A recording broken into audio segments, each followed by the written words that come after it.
వక్ఫ్ చట్టం 1995ను వక్ఫ్ సవరణ బిల్లు 2025గా మార్చడం దుర్మార్గమైన చర్యని జామియా మసీదు ఇమాం హిదాయతుల్లా ధ్వజమెత్తారు. ప్రకాశం జిల్లా ఎర్రగొండపాలెం పట్టణంలో భారతదేశ ముస్లిం పర్సనల్ లా బోర్డు పిలుపు మేరకు జమతుల్ ఉలామా ముస్లిం ఐక్యవేదిక ఆధ్వర్యంలో వక్ఫ్ సవరణ చట్టం 2025ను వ్యతిరేకిస్తూ శాంతియుత ర్యాలీ నిర్వహించారు.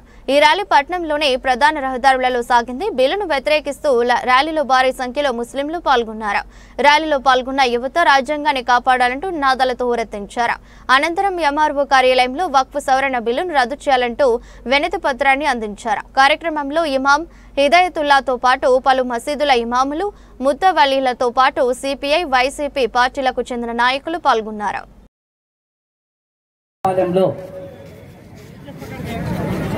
వక్ఫ్ సవరణ చట్టాన్ని వ్యతిరేకంగా శాంతి నిరసన ర్యాలీ చేపట్టడం జరిగింది.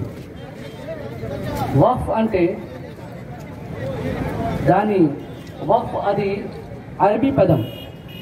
దాని అర్థం నిలుపుట, ఆపటం లేదా కేటాయించటం. ఇస్లామీయ పరిభాషలో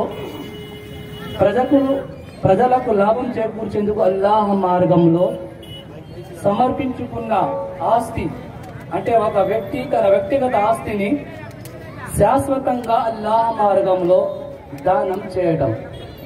ఆ ఆస్తిని అమ్మడం లేదా స్వప్రయోజనాల కోసం ఉపయోగించడం సాధ్యపడదు. జకాత్ తర్వాత ఇస్లాంలో ప్రజా ప్రయోజనాల కోసం ఉద్దేశించిన వ్యవస్థ వక్ఫ్. జకాత్ అనేది తక్షణ సంక్షేమం అయితే వక్ఫ్ అనేది దీర్ఘకాలిక సంక్షేమ కార్యక్రమం.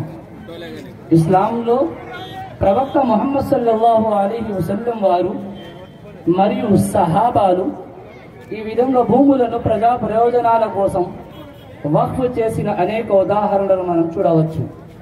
మసీదులు, ఖబరస్థానులు, విద్యా సంస్థల నిర్మాణం ఇవన్నీ వక్ఫ్ వ్యవస్థ కింద చారిత్రకంగా జరుగుతూ వస్తున్నాయి. వక్ఫ్ భావన కేవలం ధార్మికంగా ప్రాధాన్యత కలిగి ఉండడమే కాకుండా రాజ్యాంగ విలువల పరంగా ముఖ్యమైనది. ప్రస్తుతం ఆమోదించబడిన వక్ఫ్ చట్టం ప్రాథమిక హక్కుల ఉల్లంఘనతో పాటు వక్ఫ్ ధార్మిక సంక్షేమ విధానాలకు విఘాతం కలిగిస్తుంది. వక్ఫ్ పరిరక్షణ ధార్మిక విధి అయితే రాజ్యాంగ విలువలను పరిరక్షించడం ప్రతి భారత పౌరుని కర్తవ్యం. ఈ చట్టం రాజ్యాంగ అధికరణ 14, 15, 16, ఆర్టికల్ 25, 26, 300A కు విరుద్ధం, అప్రజాస్వామ్యం.